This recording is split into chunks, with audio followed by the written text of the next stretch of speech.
the Packers offense might be without their quarterback. Their quarterback is a game-time decision. The Vikings have beat the Texans bad, beat the Niners bad enough. So, Shady, let me ask you this question. I can't believe I'm asking it 3 weeks into the season. I can't believe we're discussing this team 3 weeks into the season. But who do you have more faith in, the Packers or the Vikings? What's the Vikes little code, what they say? Skol. Skol! I got the right colors on. Yes, you do. Right? I'm going to go with the Vikings. I'm seeing a lot on offense, but I'm seeing a lot on defense. What's my man name? Sammy Darnold. He's back. Now, we want to praise and scream around for Baker Mayfield. We be to scream for Sammy because Sammy's playing ball, and he's actually throwing the ball deep, right? They had a lot of different weapons. I was curious to see how they use them, and he looks good doing it. So I'm gonna give a lot of love to Brian Flores. He's balling, too. Yes, sir. We watched him beat some good teams, not just some okay teams. We watched him beat the Niners, and we watched him beat the Texans. Beat them convincingly, though. So I'm going with the Vikes. And I'm not just talking about it. I'm going to put some paper on it. Put my money where my mouth is, James Jones. Yeah, not with me, though. Whoa! Chase, where you at? Who you got more faith in? Be humble. Honestly, it depends if Jordan Love plays or not. If Jordan Love plays, I got to go with the Pack. Come on now. But if he doesn't play in Malik Willis, although Malik's been playing really well. Like playing the first good. game against the Colts, he played all right because he was handing the ball off to Josh Jacobs. They went for 250 against the Colts. And then this last game, he balled out. And I like Matt LaFleur a lot, but let's just say Malik Willis starts. I got to go with the Vikings. I'm with you, Shady. Sam Darnold. It's not just how, it's just not the fact that he's doing it, it's how he's doing it. All this under center play action, all these layered throws that you see Brock Purdy, Kevin O'Connell comes from, that scheme over there, the Shanahan scheme. And I just love that they're getting a lead, and then Brian Flores is able to sit back, confuse the heck out of you, and blitz from different areas. But not only that, you have 8 guys at the line of scrimmage, you're dropping back. Look, they're allowing 3.57 yards a rush, which, my opinion, is a good defense. You're third in the NFL. If you can limit what teams are rushing, you can do what they want on the offense side of the ball, throwing. Brian Flores. He good. I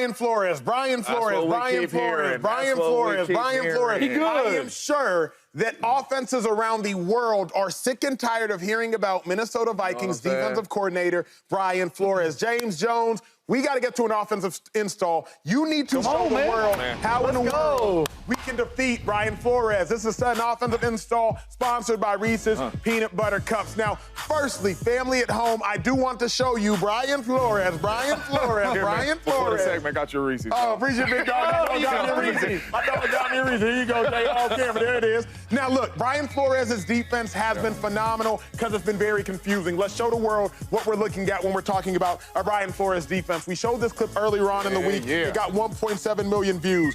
Man-to-man, man-to-man. That is what Brian Flores makes it look like. There is no middle field safety. It looks like a zero pressure. But, James, Pause it right here. done. No movement. No motion. You know, as a defensive player, when there's no movement, you can disguise as much as you want to disguise because it's no motion, which we don't have to communicate on the defensive side of the ball. So to make it hard on Brian Flores and the Minnesota Vikings defense, you got to use motions, and you also got to use cadence. Motions and cadence. If you don't know what I mean by cadence, triple count. All right? Green 18 to height, that's 1. Green 18 to height, that's 2. As a defender, what you doing on that, Acho? I'm showing and you giving me a height. I got to get out of my... At least show it a little bit where you're going, right? So as a quarterback, cadence. Use your cadence to help you out with what Brian Flores is trying to disguise. That's number 1. And then motions, because as you motion, now the defense got to start talking. Dudes got to start rotating. Dudes got to start getting to their zones, or you are going to give up a big-time play. So cadence and motion. Brian Flores defense and all the disguising that he does, use your cadence and you use motions to force the defense to talk and communicate, and you know exactly what they are in. And when you know exactly what they are in, it's a W for the Packers. Incredibly well said. Motions, cadence, don't forget that. Write that down at home, ladies and gentlemen. Deion Sanders is doing off the field. What he's doing on the field, Shady, is making an impact as well. 4-1. I remind y'all, family at home, Colorado won 1 conference game last year. If they beat UCF this week, they would have already won 2 conference games through 2 conference games. James, I will start with you. A 4-1 start to me would be big.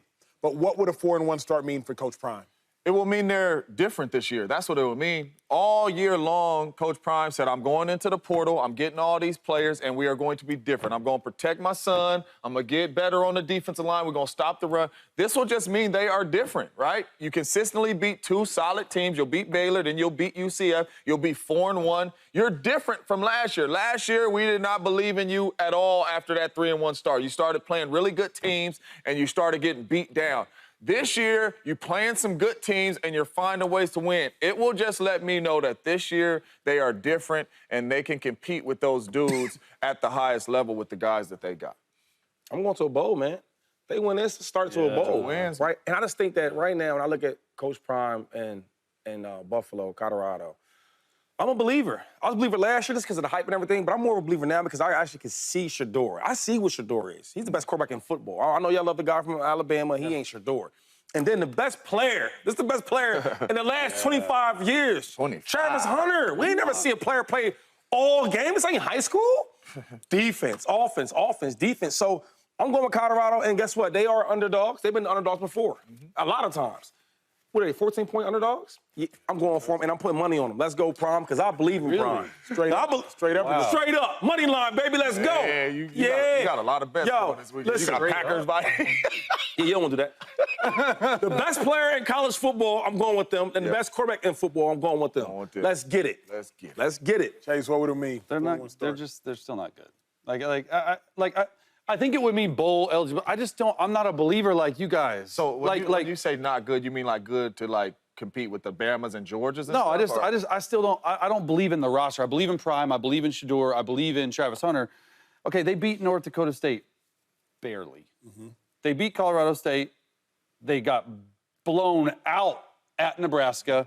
They should have lost to Baylor. I mean, we were seeing those. We're not doing the shoulda, coulda. I am. And then UCF, Gus Malzahn's doing an amazing job. They're averaging 375 yards rushing a game. I personally think that Colorado gets blown out. But if they win. They're not going to. They're not going to. But they're not going to. If they win, then they are for real. But UCF is easily the best team they face this year, and I think they're going to get blown out. One question before you go. I think it's the same question I'm thinking. Don't bring up Justin Fields. I swear if you bring up Justin Fields. You believe in that, but still believe Hey, I was just thinking that.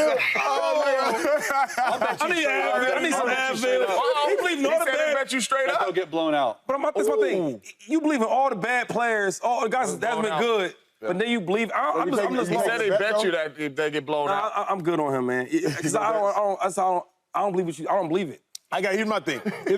Chase, if they do win, they're different. Yeah. Through 3 games, they are exactly who they were last year. Remember, last year they beat TCU. This year they beat Baylor. It was exhilarating. It was a Big 12 opponent, but last year they weren't in the Big 12.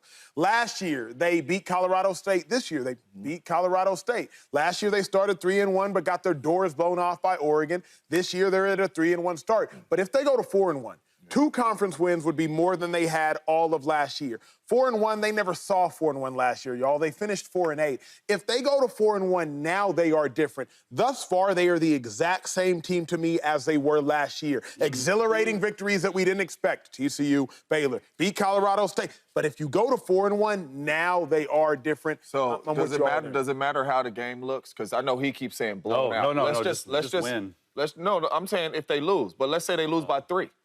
You know what I'm saying? I think they're a better team. Does it matter how the game looks? It matters. I think UCF stop the run and you can run the ball. Then I think UCF is I'm with Chase. Like Colorado, the film says they're not different. The film says they're not all that good. That's just what the film says. I don't care what nobody else says. The film says. That's it. That's it. But if all of a sudden the film says something different, I got to talk different. If the film tell me, I listen to the film. Right now they can't stop the run. They can't run the ball. But the film said they should have lost last week. 1,000%. That's why. But your best player showed up at the right time. So and he gonna be there though. Yeah. I mean, a 4-1 start will mean that Shador and Travis Hunter carry their team to victory somehow, some way. I still think they get blown out. They did that last week.